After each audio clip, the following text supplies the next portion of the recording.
이 시간에는 마태복음 6장 9절부터 13절 말씀까지 읽었습니다. 은혜 받을 말씀의 제목은 주기도문 세 번째 시간입니다.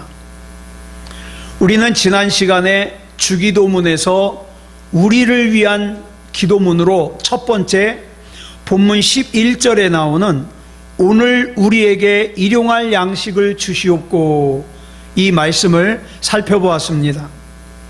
오늘은 주기도문에서 우리를 위한 두 번째 기도문으로 본문 12절에 나오는 말씀입니다. 같이 읽습니다. 시작. 우리가 우리에게 죄 지은 자를 사하여 준 것 같이 우리 죄를 사하여 주시옵고. 이 기도문 역시 헬라어 성경으로 보면 우리의 번역과 순서가 다릅니다. 먼저 우리 죄를 사하여 주시옵고가 앞에 나오고 뒤에 우리가 우리에게 죄 지은 자를 사하여 준 것 같이가 뒤에 나옵니다. 따라서 이 기도문의 첫 번째 의미는 우리는 하나님의 용서 없이는 살 수가 없는 존재라는 거죠. 여러분, 마태복음에서는 우리 죄를 사하여 주시옵고라고 할 때 이 죄를 헬라어 단어를 뭘 사용했냐면 오페일레마라는 단어를 사용했어요. 이 단어는 무슨 뜻이냐면 빚, 채무 이런 뜻입니다. 즉 마태는 우리의 빚을 탕감해 주시옵소서 이렇게 기록한 거예요. 이때 죄는 뭡니까? 우리의 빚이니까 이 죄가 뭐예요? 관계예요, 관계. 그런데 누가는 똑같은 주기도문을 기록하면서 어떤 단어를 사용했느냐? 아담의 범죄 이후로 유전되어 내려오는 본질적인 죄인 함마르티아라는 단어를 사용했습니다. 따라서 이 마태복음의 죄와 누가복음의 죄를 합하면 이런 의미가 돼요. 하나님, 아담의 범죄 이후로 유전되어 내려오는 우리의 본질적인 죄뿐만 아니라 내가 하나님과의 관계에 있어서 저지른 죄, 뭐가 있어요? 하나님은 나를 사랑해 주시는데 난 늘 하나님을 배신해요. 난 늘 하나님을 만홀히 여겨요. 이렇게 내려오는, 그러니까 하나님과 나와의 관계에 있어서 죄인 그런 관계의 죄까지 다 용서해 달라는 거예요. 그것이 하나님의 용서가 없이는 나는 살 수가 없다. 자, 그렇다면 이 사실을 깨달은 사람은 다른 사람을 용서할 수 있지만 이 사실을 아무리 주기도문을 1000번, 10,000번 외워도 이 중요한 사실을 깨닫지 못하는 사람은 다른 사람의 작은 죄마저도 용서를 못해요. 용서 못해요. 따라서 이 기도문의 두 번째 의미는 나도 다른 사람의 죄를 용서하겠다는 결단이에요. 그러므로 중요한 것은 내가 다른 사람의 죄를 용서하는 것은 내가 하나님 앞에 용서함 받은 사람이라는 것을 나도 인정하고 확인하는 길이에요. 여러분, 내가 하나님께 용서함 받았다는 것을 뭘로 알 수 있습니까? 내가 용서함 받은 게 크니까 나는 어떤 사람의 어떤 죄도 용서할 수 있다고 하나님 앞에 고백함으로써 내가 용서함 받은 사람이라는 걸 증명하는 거죠. 그런데 우리가 우리에게 죄 지은 자를 사하여 준 것, 그러니까 나에게 죄를 지은 사람을 용서해 주는 것은 마태와 누가가 똑같은 단어를 썼어요. 뭐예요? 오페일레마. 이거 아까 뭐라 그랬어요? 빚, 채무. 즉 마태와 마가는 둘 다 사람과 사람 사이에 있는 모든 일은 뭐라고 해석을 한 거예요? 빚, 채무라는 거예요. 자, 관계의 죄라는 거죠. 관계의 죄. 그런데 우리는 하나님으로부터 본질적인 죄를 용서함 받아서 천국에 갈 수 있거든요. 그런 우리가 다른 사람과의 관계에서 나에게 잘못한 사람의 잘못을 용서하지 못하겠느냐, 이런 거죠. 마태복음 18장 21절 이하를 보면 용서에 대한 얘기가 나와요. 베드로가 예수님께 물었습니다. 예수님, 나한테 잘못한 사람이 있으면 내가 몇 번이나 용서해 줄까요? 7번 용서해 주면 되겠습니까? 지금 베드로 딴에는 굉장히 통이 큰 거예요. 7번. 한 번도 아니고 두 번도 아니고 7번. 그런데 그 다음 구절인 22절에서 예수님께서 뭐라고 말씀하시냐? 7번뿐만 아니라 7번을 70번이라도 용서할지니라. 이렇게 말씀하셔요. 그러면서 비유를 말씀해 주시는데, 어떤 비유냐? 어떤 사람이 1만 달란트 빚을 졌어요. 여러분, 1만 달란트 그러면 어마어마하게 많은 돈이에요. 근데 이 사람이 빚을 못 갚게 되니까 돈을 빌려준 사람이 와가지고, 야, 너 돈 못 갚겠으면 네 자식들과 네 식구들 다 종으로 팔아서 그걸로라도 빚을 갚아라, 이렇게 명령했어요. 그래가지고 이 빚을 진 사람이 제발 좀 살려달라고, 제발 좀 용서해달라고 하소연을 하니까, 그 사람 처지가 불쌍해가지고, 자, 1만 달란트를 빌려준 사람이, 그래, 너도 참 사정이 딱하구나, 그래, 안 갚아도 돼, 탕감해 줬어요. 1만 달란트. 그런데 이 1만 달란트의 빚을 탕감받은 사람이 집으로 돌아가던 길에 자기에게 100데나리온 빚진 사람을 만났어요. 예. 자, 한 달란트가 6천 데나리온이니까 1만 달란트면은 얼마냐면 6천만 데나리온이에요. 예. 그러니까 6천만 데나리온을 탕감받았으니까 자기는 까짓거 100데나리온 빚진 사람 용서해 주는 게 당연하잖아요. 그런데 자기에게 빌려간 100데나리온을 안 갚는다고 그 사람을 끌어다가 감옥에다 가둬버렸어요. 예. 자기가 탕감받은 것은 60만 배예요. 60만 배. 예. 그런데 이 광경을 곁에서 지켜보던 사람들이 그 1만 달란트를 탕감해 준 사람에게 가가지고, 당신이 그 사람 1만 달란트 탕감해 주지 않았습니까? 근데 세상에 집에 가다가 자기한테 100데나리온 빚진 사람을 갖다 그걸 용서를 안 해주고 감옥에 가둡디다. 그래가지고 1만 달란트를 빌려줬다가 탕감해 준 그 사람이 다시 불러가지고, 너 어떻게 사람이 그럴 수 있어? 나한테 1만 달란트 다 갚기 전까지는 감옥에서 못 나와. 그리고 감옥에 가뒀다는 거예요. 이 비유는 저와 여러분은 하나님 앞에 본질적인 죄를 용서 안 받았어요. 1만 달란트. 예? 그건 뭐 굳이 수치상으로 비교가 안 되지만 60만 배. 60만 배. 예? 따라서 우리 주변 사람들이 우리에게 아무리 잘못을 해봐야 하나님께로부터 탕감받은 거에 비하면 60만 분의 1밖에 안 된다, 이 말이에요. 여러분, 60만 분의 1이면 아무것도 아니에요. 이걸 아는 사람은 용서하죠. 예? 당신이 나를 배신했어도 내가 하나님 앞에 용서 안 받은 거에 비하면 아무것도 아니라고. 응? 당신이 나에 대해서 이상한 말을 하고 다녀도 내가 하나님 앞에 용서 안 받은 거에 비하면 아무것도 아니라고 용서해 주는 거죠. 따라서 우리가 이 기도를 한다는 것은 무슨 뜻입니까? 나는 이제 용서하는 삶을 살겠다는 뜻이에요. 용서하는 삶. 그 다음에 본문 13절에 가서 주기도문에서 우리를 위한 세 번째 기도문이 뭐냐? 우리를 시험에 들게 하지 마시옵고예요.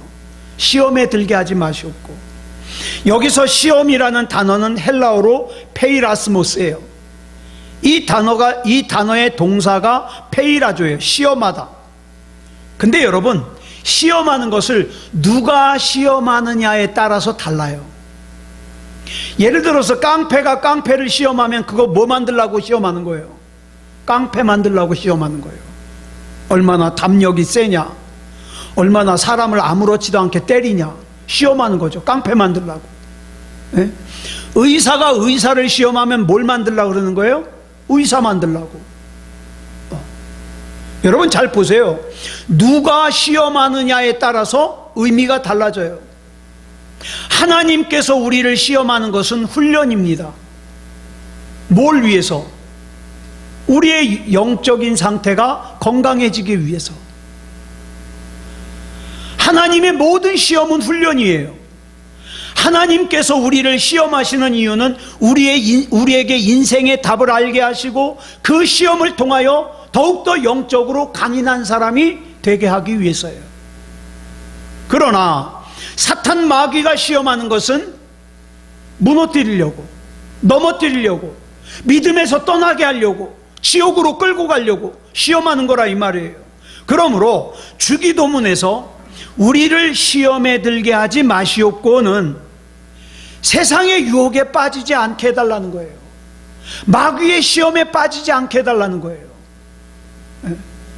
그렇다면 이 기도문이 가진 몇 가지 의미가 있어요. 우리를 시험에 들게 하지 마시옵고의 의의. 그게 뭐냐? 첫 번째로, 우리 첫 번째 같이 읽어볼까요? 시작. 우리는 주님의 도움이 없으면 모두 사탄의 유혹에 넘어질 수밖에 없는 연약한 존재라는 것을 인식하겠다는 것. 예. 여러분, 우린 절대로 강한 존재가 아니에요. 작년, 그러니까 2021년도에 돌아가셨죠? 여의도 순복음교회 조용기 목사님. 이 조용기 목사님이 2014년도에 150억 원대의 손해를 교회에 끼쳤다고 배임 혐의로 검찰에서 5년형을 구형받았어요. 5년. 그런데 이 재판이 계속돼서 2017년도에 집행유예를 받으셨어요. 여러분, 조용기 목사님 그러면 세계적인 목사님이잖아요. 우리나라를 대표하는. 그래서 교회를 싫어하는 사람들이, 또 특별히 저 신천지에서 이 약점을 잡아가지고 전체 기독교를 비난했습니다. 그런데 저는 이렇게 생각해요. 조용기 목사님 같이 그렇게 기도를 많이 하시고 하나님의 말씀을 깊이 묵상하신 분도 저렇게 무너졌다면 나 같은 사람은 두말할 필요도 없다. 응? 정신 똑바로 차리고 살아야 되겠다. 하나님께서 나에게 경제적으로 여유 있게 해주시지 않는 이유는 뭐예요? 나도 그렇게 넘어질까 봐. 지금 내게 기도 제목이 있는 이유는 뭡니까? 내가 그 기도 제목을 붙들고 있어야만 내가 영적으로 바로 설 수 있으니까. 안 그러면 나 같은 것들은 금방 무너져 버리고 금방 시험 들고 금방 주저앉아 버리니까. 여러분, 베드로가 예수님을 부인한 것은요, 베드로만의 얘기가 아니에요. 여러분, 지금 세상을 보면은 이 상태로 나가면 얼마 안 가서 사회생활을 편하게 하겠다고 예수님을 부인하는 사람들, 신앙 떠나는 사람들 더 많아질 거예요. 더 많아질 거예요. 근데 이게 성경에 예언된 거거든요.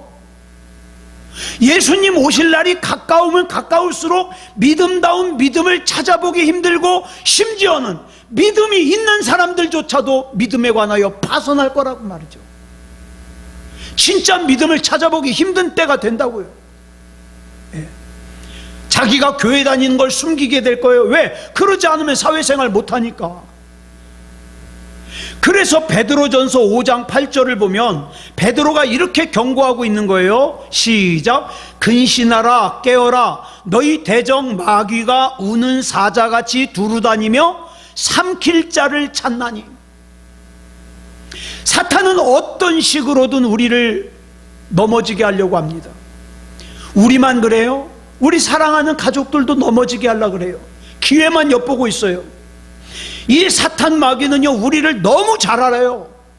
우리가 어디에 가장 약한지도 알아요. 돈에 약한 사람은 돈으로 무너뜨립니다. 자기 사람 좋아하는 사람은 사람으로 무너뜨립니다. 마귀가 너무 잘 알아요. 그러나 우리가 기억해야 할 것은 그 사탄의 유혹을 예수님께서 이기셨기 때문에 예수님의 도우심 속에서 우리 역시 사탄을 이길 수 있습니다. 자, 그 다음에 우리를 시험에 들게 하지 마시옵고의 두 번째 의의는 뭔가? 같이 읽겠습니다. 시작. 나의 삶 속에서 유혹거리를 적극적으로 제거하며 살겠다는 것입니다. 우리가 살면서 여러분은 알잖아요. 자기가 뭐에 제일 유혹을 받는지. 내가 가장 유혹을 받는 것을 내 삶의 곁에 그대로 두고 산다는 것은 무슨 뜻이에요? 나는 그 유혹을 단절할 생각이 없다는 뜻이죠. 나는 그 유혹에 빠지며 살겠다는 뜻이죠. 내가 정말 그 유혹에 빠지지 않기를 원한다면 나를 무너뜨릴 수 있는, 나를 넘어뜨릴 수 있는 그 요인들을 적극적으로 내 곁에서 제거해야죠. 예를 들어 볼까요? 담배를 못 끊는 사람이 난 담배 끊을 거야. 나 지금 당장 담배 끊을 거야. 그러면서 담배를 옆에 두고 있어요. 그러면 그 사람은 담배를 끊을 의지가 없다는 거예요. 나는 술을 끊을 거야. 그러면서 냉장고에다 술을 탁 사다 놨어요. 술을 끊을 의지가 없는 거예요. 음란물을 끊겠다고 하면서 여전히 컴퓨터에다가 음란물을 저장해 놓으면 그건 끊을 의지가 없다는 뜻이에요. 그러니까 우리가 내 삶 속에서 나는 적극적으로 나를 시험 들게 하고 나를 죄짓게 만드는 유혹거리를 나는 제거하며 살겠습니다. 이걸 고백하는 기도죠. 그 다음에 세 번째로 우리를 시험에 들게 하지 마시옵고의 의는 세 번째 같이 읽습니다. 시작. 우리가 유혹에 빠지지 않도록 성도의 거룩한 교제를 실천하겠다는 것입니다.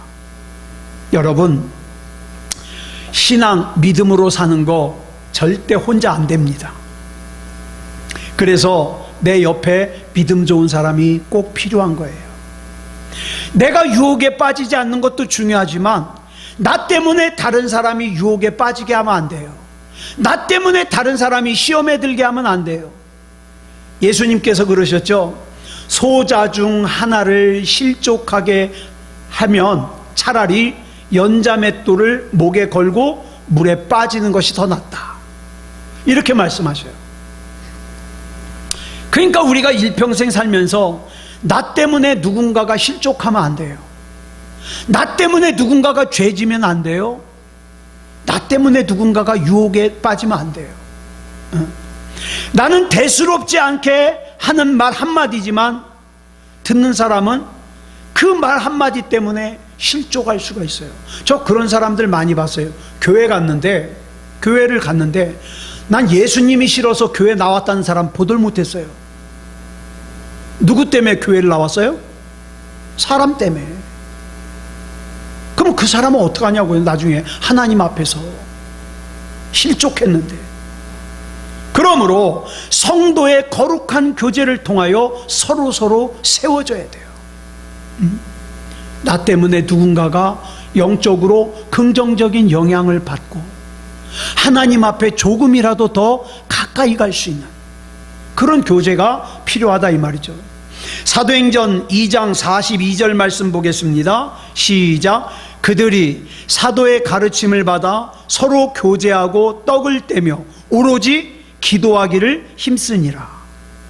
초대교회 성도들은 다 함께 유혹을 이기고 또 다 함께 핍박을 이기고 다 함께 거룩한 삶을 살았어요. 나도 거룩한 삶 살고 나 때문에 당신도 거룩한 삶 살고 우리가 같이 하나님 앞에서 거룩한 삶을 살고 하나님 앞에 조금이라도 더 가까이 가는 삶을 살고 마치 석탄 하나는 아무런 힘도 발휘하지 못하지만 그 석탄이 2개, 3개를 모이게 되면 집을 따뜻하게 하고 물을 뜨겁게 하듯이 우리라고 하는 이 신앙 공동체를 통해서 우리 모두 함께 서로가 서로를 지켜줘야 돼요. 지켜줘야 돼요. 여러분, 우리는 서로가 서로를 지켜줘야 될 책임이 있어요. 왜? 성도잖아요. 성도. 그 다음 주기도문에서 마지막 우리를 위한 기도문은 뭐냐면은 다만 악에서 구하시옵소서입니다.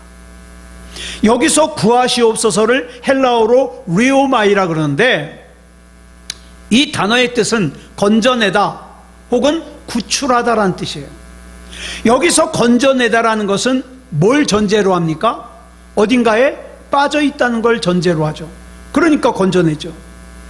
구해내고 건져내는 것은 빠져 있는 사람에게만 필요한 일이기 때문에 그래요. 그래서 우리가 악에서 우리를 건져 주시옵소서. 악. 예. 여러분, 여기서 말하는 악은 막연히 추상적이고 모호한 개념이 아니에요. 악은요, 이제까지 제가 경험해 보니까 그래요. 악은요, 사람을 사람이 아닌 상태로 만들어 버려요. 정말 이상해요. 저 사람이 저런 사람이 아닌데 점점 악한 마음이 그 속에 들어가니까 사람이 이상해져 버리는 거예요. 따라서 이 기도를 드릴 때마다 우리가 인식해야 될 것은, 우리는 저 사람은 악에 빠질 수 있지만 나는 악에 안 빠져. 천만의 말씀이요. 그런 사람이 더 위험해요.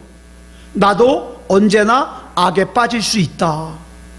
그러니까 이 악은 우리에게서 사람됨을 빼앗아가는데, 하나님, 나는 언제든지 악에 빠질 수 있는데 내가 이 악에 빠지지 않도록 나를 건져 주시옵소서. 그래서 건져달라고 구해달라고 기도하는 거예요. 하나님께서 아담을 만드셨어요. 여러분, 이 아담이라고 하는 히브리어 이름의 뜻은 불그스름하다라는 뜻이에요. 불그스름하다. 이 불그스름하다라는 건 무슨 뜻이냐? 부끄러움을 안다는 뜻이에요. 부끄러움을 안다. 그런데 사람이 사람의 자리에서 추락하는 순간 부끄러움을 잃어버려요.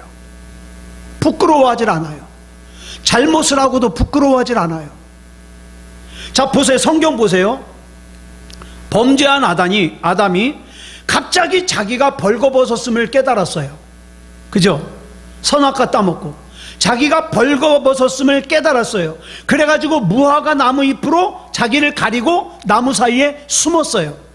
그리고 나서 창세기 3장 9절에서 하나님이 찾으시죠. 내가 어디 있느냐?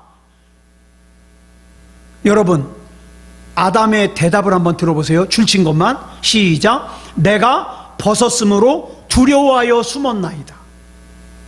여러분, 뭐 이상하지 않아요? 벌거벗었으면 부끄러워요, 두려워요? 뭐가 정상이에요? 사람이라면 부끄러운 게 정상이에요. 그렇죠? 그런데 악에 빠진 사람은 두려움은 느낄지라도 부끄러움을 못 느껴요. 그래서 사람들이 자꾸 악해지면 어떻게 되는지 아세요? 내가 징계만 받지 않는다면, 내가 법적으로 강제적으로 어떤 어려움을 당하지만 않는다면 아무런 꺼리낌 없이 죄를 행해요. 이게 악한 사람들의 특징이에요. 스바냐 3장 5절 말씀 보겠습니다. 시작. 그 가운데에 계시는 여호와는 의로우사 불의를 행하지 아니하시고 아침마다 빠짐없이 자기의 공의를 비추시거늘 불의한 자는 수치를 알지 못하는도다. 여러분, 목사 중에서도 그런 목사들 있잖아요. 잘못을 했는데 수치를 몰라요. 왜? 악하니까, 불의하니까. 한번 죄짓기 시작하고 마음이 돌아서고 생각이 돌아서면 수치를 몰라요. 부끄러운 걸 몰라요. 하나님 앞에서 뭐는 알아요? 벌 받을까 봐 겁은 내요. 두려움은 알아요. 여러분, 우리가 하나님 말씀 읽잖아요. 하나님께서 아침마다 하나님의 말씀을 통해서 하나님의 뜻을 알려주시는데도 불의한 자, 악에 빠진 자는 자기가 지금 행하고 있는 불의에 대하여 수치를 몰라요. 하나님의 말씀이 자기의 잘못된 것을 그렇게 가르쳐줘도 수치를 몰라요. 여러분이 성경을 읽으면서 부끄러움을 느낄 때가 있잖아요. 이 말씀 나한테 하시는 말씀이다. 차마 하나님 앞에서 얼굴을 못 들겠네. 부끄럽네. 이 부끄러움을 느낄 때가 있다면 여러분의 신앙의 양심은 살아 있습니다. 그런데 부끄러움을 느끼는 말씀이 없이 맨 줄친 것만 보면 구하라 주실 것이다, 두드려라 열릴 것이다, 찾으면 찾을 것이다, 네 자손 1000대가 복을 받을 것이다, 안에서도 복 받고 밖에서도 복 받고, 이런 것만 찾는 사람은 죄송합니다, 신앙의 양심이 죽어 있을 가능성이 커요. 그러니까 뭘로 점검해봐요? 내가 하나님의 말씀을 읽을 때 정말 어느 순간에 부끄러움을 느끼고 하나님 앞에 회개하는 사람은 살아있다 이 말이죠. 살아있다. 그러므로 다만 악에서 구하시옵소서라고 기도할 때마다 우리는 우리의 영적인 상태를 말씀의 거울 앞에 비춰봐야 돼요. 그러므로 이 다만 악에서 구하시옵소서라는 기도는 더욱더 내가 하나님만 경외하겠다는 결단의 표시죠. 예레미야 2장 19절 말씀 보겠습니다. 시작. 내 악이 너를 징계하겠고 내 반역이 너를 책망할 것이라. 그런즉 내 하나님 여호와를 버림과 내 속에 나를 경외함이 없는 것이 악이요 고통인 줄 알라. 주 만군의 여호와의 말씀이니라. 여기 보면 하나님을 경외하지 않는 것 자체가 뭐예요? 악이에요. 고통이에요. 근데 이 원인을 모르고 왜 이렇게 자꾸 내 마음이 불안하지? 왜 이렇게 내가 자꾸 힘들지? 왜 이렇게 내가 어렵지? 원인을 몰라요.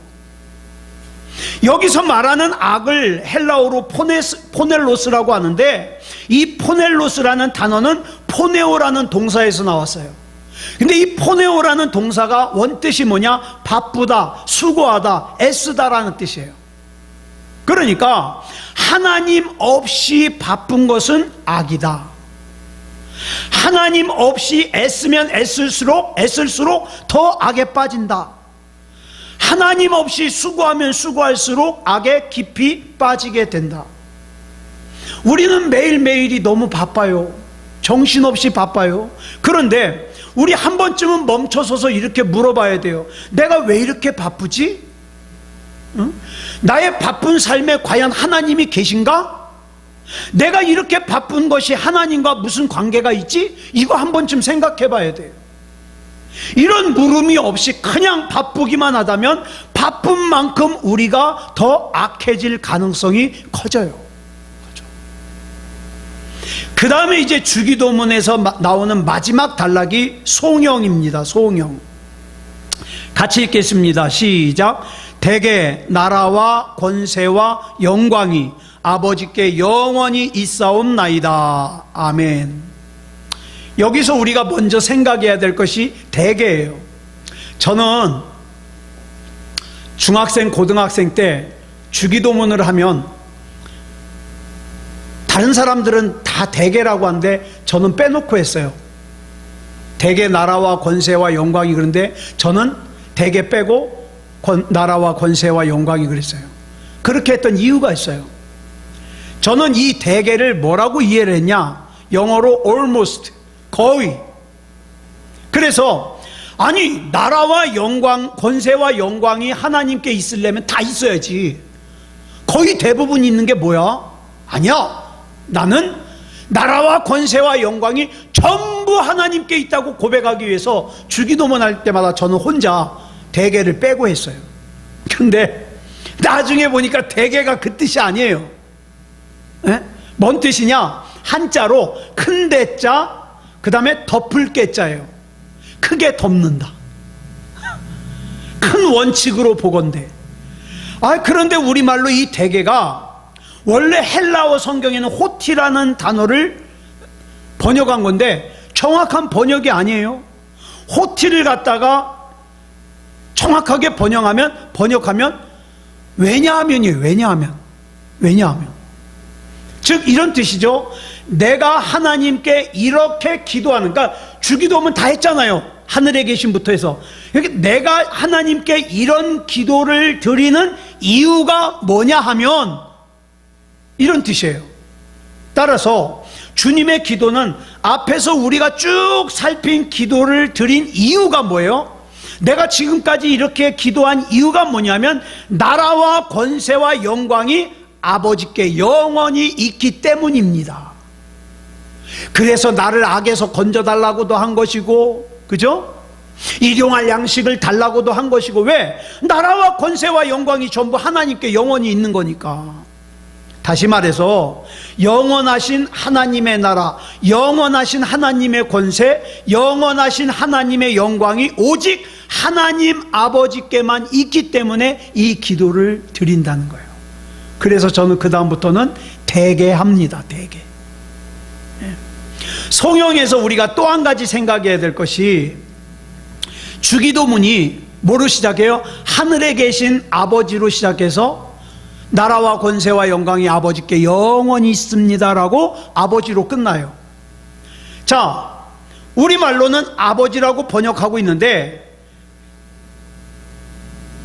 헬라어 원어 성경을 보면 나라와 권세와 영광이 아버지께라고 하지 않고 뭐라 그랬어요?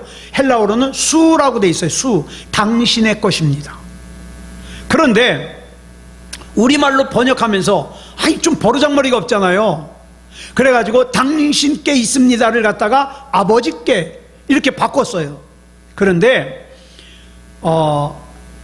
사실은 당신이라고 번역하는 것이 의미가 더 깊어요. 왜냐하면 처음에 내가 기도를 시작할 때는 하늘에 계신 우리 아버지로 시작을 했는데, 기도를 하는 가운데 내가 하나님과 조금이라도 더 친해졌잖아요. 그래서 하나님을 당신이라고 친밀하게 얘기를 하는 거죠. 하나님과 더 가까워졌음을 고백하는 거예요. 그 다음에 이제 중요한 게, 이 주기도문의 마지막이 뭡니까? 아멘입니다. 아멘. 아멘의 뜻이 뭐죠? 진실로 그러합니다 뜻이에요. 여러분, 예수님께서 설교하실 때 종종 진실로 진실로 내가 이르노니 그러잖아요. 이거 헬라어 성경 보면 뭐라 그러냐면 아멘 아멘 이렇게 나와요. 이 진실로가 아멘이에요. 이 아멘이라는 단어는 진실이다라는 뜻과 아울러서 또 무슨 뜻이 있냐? 동의하다라는 뜻이 있어요. 가령 예배 시간에 우리 남명호 집사님이 대표 기도를 했어요. 그리고 이제 대표 기도를 끝나면서 모든 것을 예수님의 이름으로 기도드렸습니다. 그러면 우리가 다 같이 아멘 그러잖아요. 아멘. 기도를 하는 사람의 입장에서 보면, 하나님, 지금 내가 한 이 기도의 내용은 전부 진실입니다. 내 진짜 마음입니다. 이렇게 고백하는 거고, 같이 아멘한 사람들은 무슨 뜻입니까? 하나님, 지금 남명호 집사님이 드린 이 기도의 내용에 내가 전적으로 동의합니다. 이분이 하는 기도가 곧 내가 지금 하는 기도입니다. 이런 뜻이에요. 아멘이.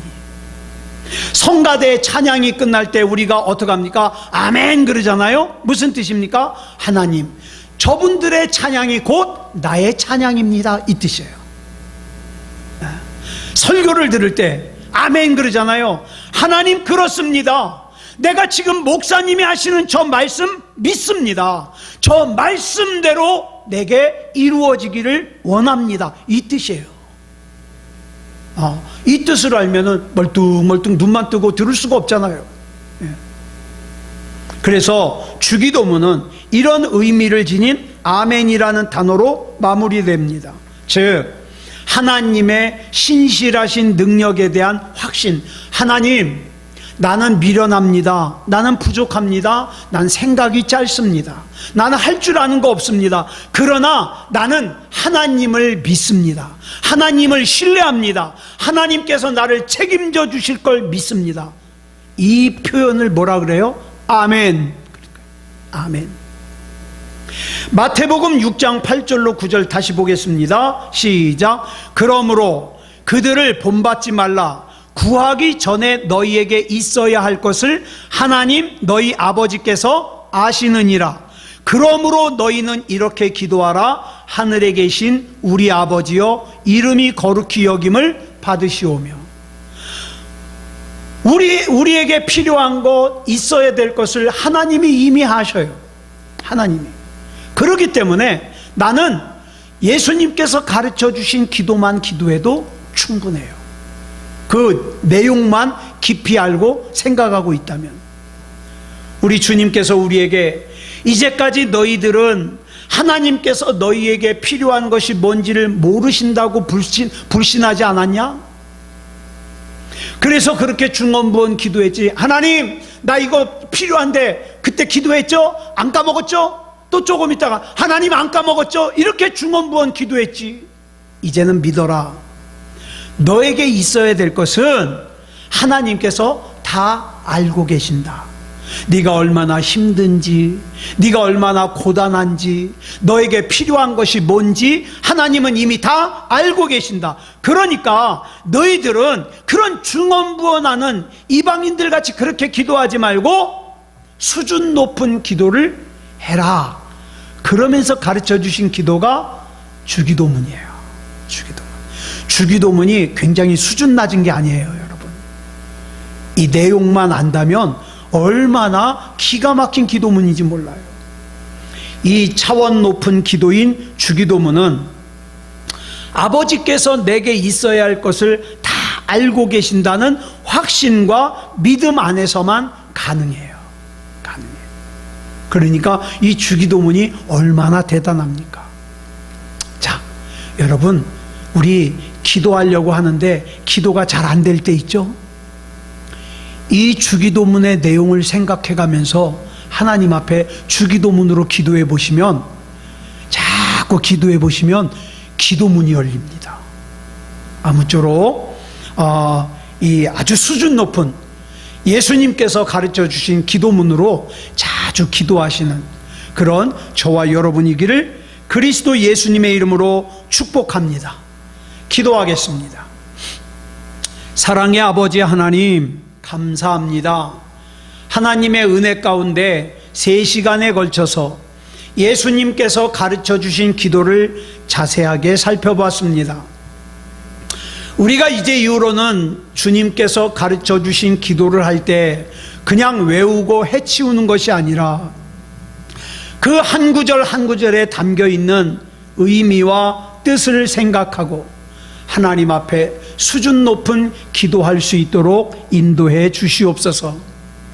이 고단하고 힘든 세상 가운데서 하나님께서 하나님의 백성, 하나님의 자녀 다 책임져 주시옵소서. 우리는 하나님에 대하여 신뢰함을 가지게 하시고 더욱더 믿음다운 믿음으로 살게 하여 주시옵소서. 우리 주님께서 붙잡아 주실 줄 믿사오며 그리스도 예수님의 이름으로 간절히 기도드려 싸움나이다. 아멘.